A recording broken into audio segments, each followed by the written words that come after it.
Қайырлы күн баршаңызға. Каналыма қош келдіңіздер. Сіздермен өріктің шырын табиғи жолмен жасалынатын рецептпен бөлісемін. Өте дәмді әрі таза, керемет болып шығады. Жасап көруге кеңес беремін. Егер каналға тіркелмеген болсаңыздар, каналға тіркеліп қойыңыздар. Сонда сіздерге бірден жаңа видеом ашылатын болады. Видеоны соңына дейін өткізбей қараңыздар. Алдымен осындай өрігімізді тазартып аламыз, сүйегінен ажыратып.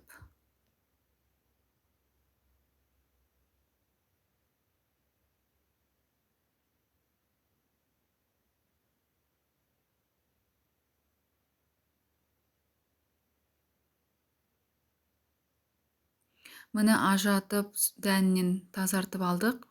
Енді осыны мен блендермен өткізетін боламын. Ет тартқышпен өткізсеңіздер де бола береді. Мен бұрын ет тартқышпен тартқан болатынмын. Ол кезде ішіндегі жұмсақ керек емес көп шыққан болатын. Мен осы жолы осы блендермен жасап көремін. Өте сондай таза болып шығады өнімі. Мүлдем артық мякіттері шықпады. Блендермен таза шығады екен.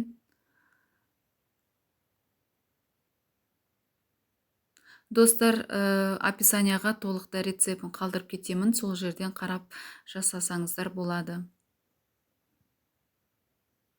Міне біздің пюреміз дайын болды.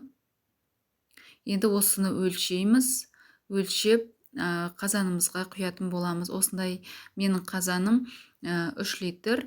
Осындай үлкен кесеге бөліп салатын боламыз.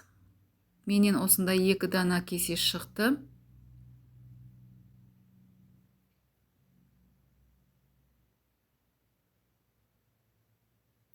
Осына 2 кесе шықса, осы 2 кесеге 4 кесе су құятын боламыз. Қанша шыны шықса, сомен 2 кеселеп суды құятын боласыздар.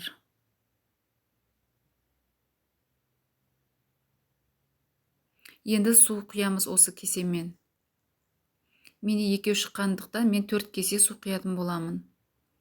Сап-салқын суды құямыз.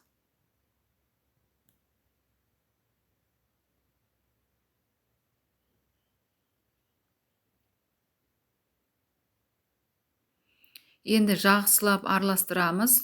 Ненің бәрі, мякіттердің барлығы осылай араласу қажет сумен бірге.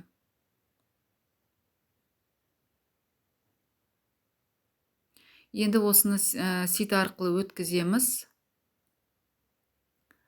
Егер осылай блендермен өткізсеңіздер, міне осындай таза болып шығады екен. Тамырлары мүлдем менде болмады. Міне блендер өте жақсы тазартады екен. Міне дайын болды. Енді осыны газге қойып пісіретін боламыз.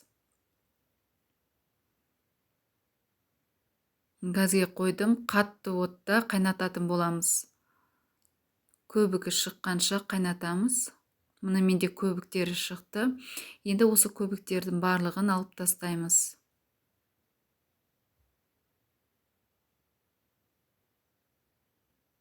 3 литрға мен 250 грамдай қант саламын.